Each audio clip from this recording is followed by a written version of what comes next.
comme ni ye ɲininka sisan ja ye mun ye wa ja ye fɛn ye kɔni fɛn min don mɔgɔ bɛ se hakili bɛ se ka fɛn o fɛn ye n'a bɛ a bɛ bɔ a nɔ la a tɛ bɔ a nɔ la a bɛ ja kɔni ye diɲɛ yɛrɛ n'an bɛ se k'a lamɔ cogo di ja b'o de yira ja b'o miiriya de yira. Le cinéma, c'est quelque chose qui est derrière l'image. C'est une intermédiation. Ce n'est pas la réalité. Ça touche l'imaginaire. Donc, le cinéma que j'aime, c'est celui qui apporte du rêve et de la liberté. Le rêve, parce que ça permet aux gens de se projeter dans une possibilité incommensurable du possible. J'ai dit ça comme ça. C'est-à-dire, tout est possible. Dans le cinéma, nous pouvons aller sur la Lune. Nous pouvons aimer, nous pouvons tout donner dans le cinéma. Il n'y a pas de limite. I guess dreamland. It's where we go to dream and think and, you know, and try and understand, really. Le cinéma, pour moi, c'est un combat, quand même. C'est un combat, c'est parler de mon continent, voilà. Mais aussi, je sais qu'en parlant de mon continent, je parle de l'être humain. Donc, pour moi, c'est ça, raconter la vie, le quotidien des gens. Cinema for me is the promise of possibility, the promise of potentiality, the promise of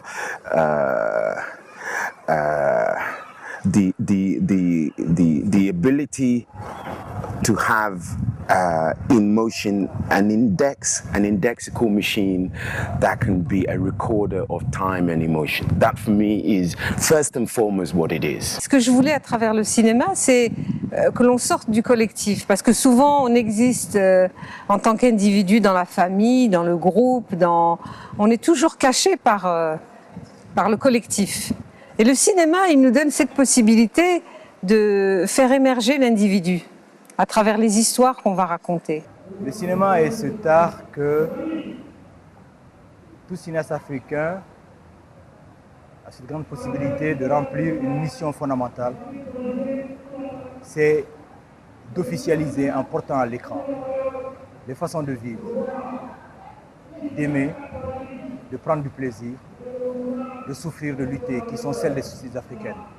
Je suis venu au cinéma pas comme cinéphile, c'est-à-dire pas avec l'amour du cinéma, non. Je crois que je suis venu au cinéma par conscience politique aussi. Je suis venu au cinéma en rêvant à une autre vie. Je trouvais que la mienne était un peu insipide et j'ai trouvé dans le cinéma des manières de me transfigurer, une manière de m'évader. Et je me suis dit, voilà, c'est ça mon univers.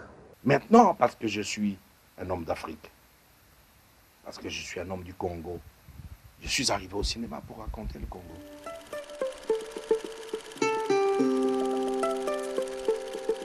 Mɔgɔw t'a ɲini bilen k'a faamu an ka jamana farafinna n'a fɔra ka ban ja bɛɛ ko farafinna ja tiɲɛ don a bɛ na a wagati bɛ na n'a nana tuma min k'a fɔ film o film n'a dilanna Mali kɔnɔ n'a dilanna Burkina n'a dilanna Afrique du Sud n'a dilanna Maroc a film kelen n'i y'a bɔ an ka jamana fan o fan kɔnɔ bɛɛ b'a ye a bɛ don bɛɛ la o wagati de la a bɛ sɔrɔ k'a fɔ farafinna ja.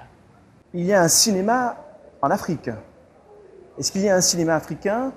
Je crains que, de la même manière qu'on parle de cinéma européen, mais quand on parle de cinéma européen, on n'utilise pas le cinéma européen, on n'utilise pas cet intitulé-là, en tout cas, comme un intitulé fourre-tout, où l'on mettrait n'importe quoi, n'importe qui dedans. Ce qui est clair, c'est que au moment où je m'apprête comme ça à commencer disons la carrière de cinéaste, c'est Spike Lee qui me donne la réponse en fait à ce que je cherche. Et effectivement, quand je vois She's Gotta Have It, je me dis avec le cinéma, on peut faire ce qu'on a fait avec le jazz, en fait. Enfin, She's Gotta Have It me donne vraiment ce sentiment. C'est-à-dire que dans cet esprit black ou je sais pas comment on peut l'appeler, quoi. Cette esthétique black, disons. Du jazz, par exemple, je sens que maintenant on peut le faire au cinéma. En disant il y a des films africains, il n'y a pas de cinéma africain, cette façon de différencier. Donc il m'est difficile de répondre, à part que sentimentalement, je pense qu'il y a un cinéma africain. Et j'ai envie qu'il existe. Mais c'est plus du sentiment. Maintenant, quelle est l'esthétique de ce cinéma ? Je pense que c'est l'objet d'une recherche. Quand on sait qu'il y a des pays qui font 10 ans sans faire un film, donc il est très difficile de parler de cinéma africain dans sa généralité. Mais en même temps, on sait qu'il y a une identité africaine. Il n'y a pas une identité européenne. Hein. En tout cas, moi je me sens africain. Voilà. Je crois qu'il y a des cinémas d'Afrique. Hein. Il y a un cinéma malien, il y a un cinéma tunisien, il y a un cinéma marocain, un cinéma burkinabé. Et on peut vraiment le dire puisqu'il y a une grande tendance dans ce cinéma au début des années 60 avec les pionniers, c'est de coller aux réalités sociales, de coller aux problèmes de la tradition et de la modernité. Dans un tel cadre, les critiques du cinéma ont tout de suite développé le concept de cinéma africain. Mais il y a plusieurs cinémas liés aux différentes cultures, liés aux différents problèmes qui sont posés. I think there was, at a certain moment, something one could definitely call an African cinema. And that project was allied to the process of discovering new identities, new subjectivities, and a new role for the African subject. So there was definitely a space, a moment when that was clear. Whether it's Nkrumah saying we need this kind of structure, or Sam Den saying we need this kind of narrative, or Paulo Mvira saying we need this kind of approach. There was a moment. What we have at the moment, it seems to me, is that we are in a space in which what you're getting are overlapping utopias or overlapping promises for what the image can be. Le cinéma africain, pour moi, c'est comme une fenêtre ouverte sur le monde, parce qu'il ne faut pas oublier que les peuples d'Afrique ont été longtemps méprisés de par la colonisation, leurs cultures ont été déniées, et donc il n'y avait que les seules cultures des colonisateurs. Et aujourd'hui, pour moi, le cinéma africain, c'est celui qui dit au monde qui nous sommes, où nous allons, ce que nous voulons faire finalement aussi. L'identité de cinéaste africain, c'est quelque chose que j'accepte, que je partage. Mais une cinématographie africaine, elle n'existe pas parce que l'Afrique aussi, elle est multiple. C'est beaucoup de cultures, beaucoup de géographies différentes. Donc, il n'y a pas ça. We have developed as Africans our own way of telling stories, which I think is expressing ourselves. So if we're talking market and things like that, yes, we have a niche, and a niche that is starting to look very much like a ghetto, which I don't like. Il y a des cinéastes d'Afrique, il y a des cinémas faits en Afrique. Je préfère parler en ce terme-là. Parce que on a vu pendant 2 voire 3 décennies, on a vu cette confusion où ça nous a mené, dans quelle impasse ça nous a mené, au point où un étranger était incapable de faire un distinguo, même esthétique et thématique, entre un cinéaste malien, un cinéaste tchadien, un cinéaste sénégalais, un cinéaste malien. Pourquoi? Parce que tout simplement, c'était les mêmes thèmes qui revenaient, c'était le même mode de traitement, c'était la même esthétique qui était commandée, entre guillemets. Donc c'était bien souvent, à quelques rares exceptions, à quelques rares grands cinéastes qui avaient une maturité, une personnalité, en tout cas un propos, un point de vue, un parti pris. Le cinéma africain, pour moi, n'existe pas en tant que tel parce qu'il n'a pas une industrie commune.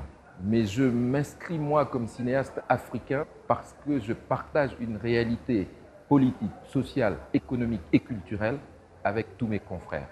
Donc il y a des cinéastes africains, mais il me semble que l'existence d'un cinéma africain n'est pas vraiment éprouvée, elle n'est pas avérée. Voilà.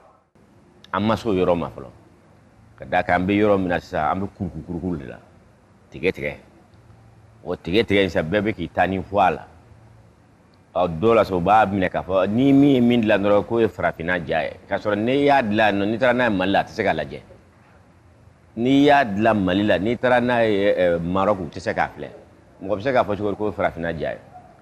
Ni ya ye ka fo mo be be akito mo be America on ka filmu fle ta fle dore law ka daka dien masu bebe America dien kan donia fan fo ya be sama ga suma ya be blas keneka na bora yoro yo ere bado ka fe yere tingudo au cinéma pon be dawdi jakobi dawdema.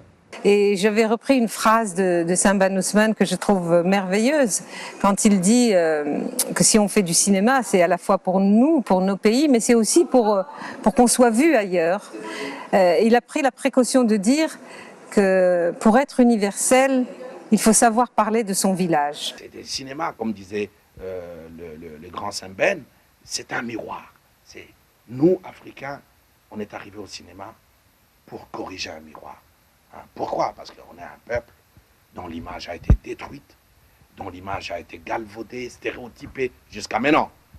Mais Sembène disait, nous arrivons au cinéma pour corriger, mais pour apporter notre propre miroir.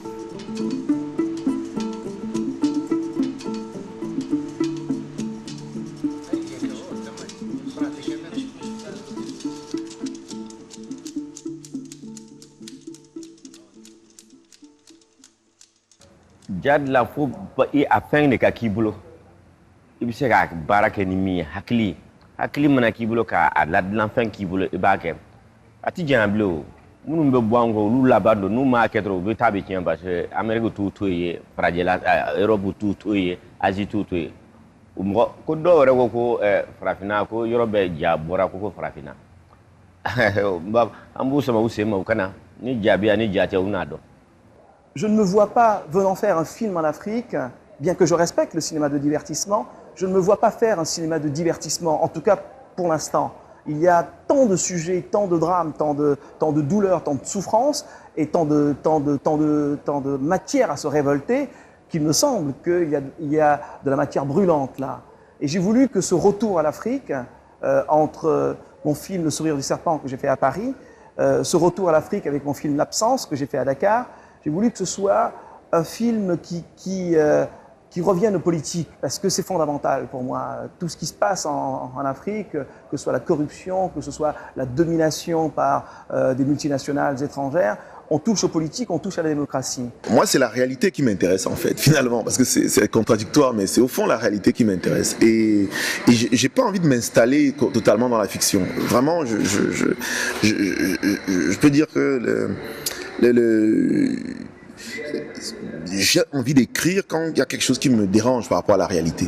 Et je n'ai pas envie de l'oublier dans le processus. There's a lot at stake. I mean, I think we're at a crossroad. Now is the time that all these old systems of African cinema funding, production, kind of films we make is in flux at the moment. So a lot is at stake. Where are we going from here?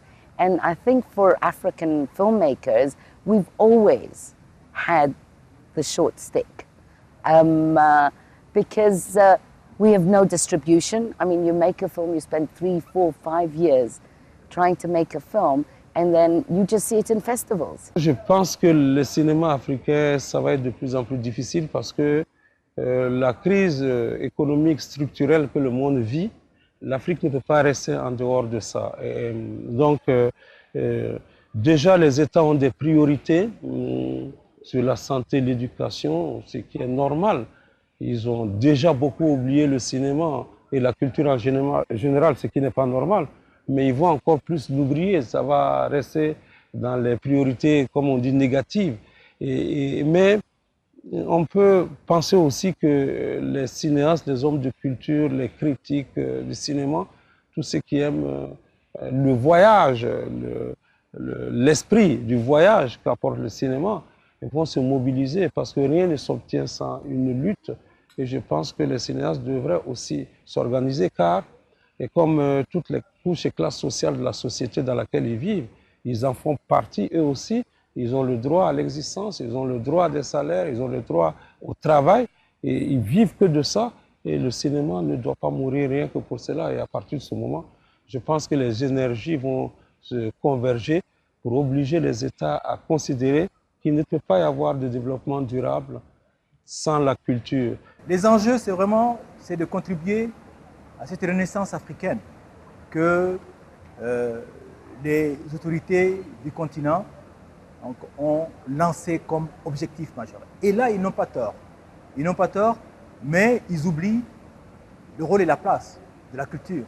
Ceux qui sont capables d'abandonner toutes les richesses du pays sont capables aussi d'abandonner leur mémoire. Et on sait aujourd'hui que celui qui ne contrôle pas son image ne contrôle rien du tout. Et ces gens-là, de manière extrêmement consciente, cynique et criminelle, abandonnent totalement toute politique culturelle, donc toute politique cinématographique, et qui fait que la seule possibilité que nous ayons en tant que cinéaste, c'est de nous tourner vers, principalement, en tout cas la partie francophone, vers des fonds français, pour l'ensemble, pour l'essentiel, et des fonds européens. Ce qui fait persévérer, c'est ce sentiment de dire, bon, c'est ma manière de lutter ou de résister ou de faire quelque chose. Parce que je crois que le pire, c'est le sentiment de ne pouvoir rien faire.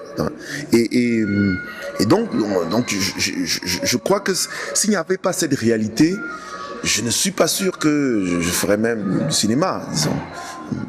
Donc, enfin, je ne dis pas qu'il faut que la réalité soit mauvaise ou négative, mais je sais que le trigger, c'est ça. Et donc, du coup, bon, en plus, donc, il y a un côté un peu, disons, un peu jouissif d'ailleurs, à réinventer son monde et à pouvoir changer la donne. L'histoire africaine, pour moi, c'est d'abord Lumumba. Patrice, quand il nous dit, un jour, l'Afrique écrira sa propre histoire. Mais c'est ça, pour ça que je suis venu au cinéma. Je me suis dit, un jour, je vais répondre à ça. Je vais répondre à Patrice. Je vais lui dire, je suis là. Je suis là. Je veux faire partie de ces enfants, fils et filles de l'Afrique, qui vont écrire l'histoire, qui vont raconter cette histoire. Et c'est ce qui m'anime, en fait. Ce qui m'anime, c'était là, pour le moment, après 30 ans de recherche, je vais faire un film sur Lumumba. Et j'en suis excité, très fier. En même temps, très excité, mais très prudent, parce qu'il ne s'agit pas de moi, il s'agit d'une mémoire collective, il s'agit d'une mémoire d'un peuple magnifique qui a été détruit, sur lequel on a raconté tas de choses qui ne sont pas vraies, on a révisé l'histoire de l'Afrique, mais à chacun son angle.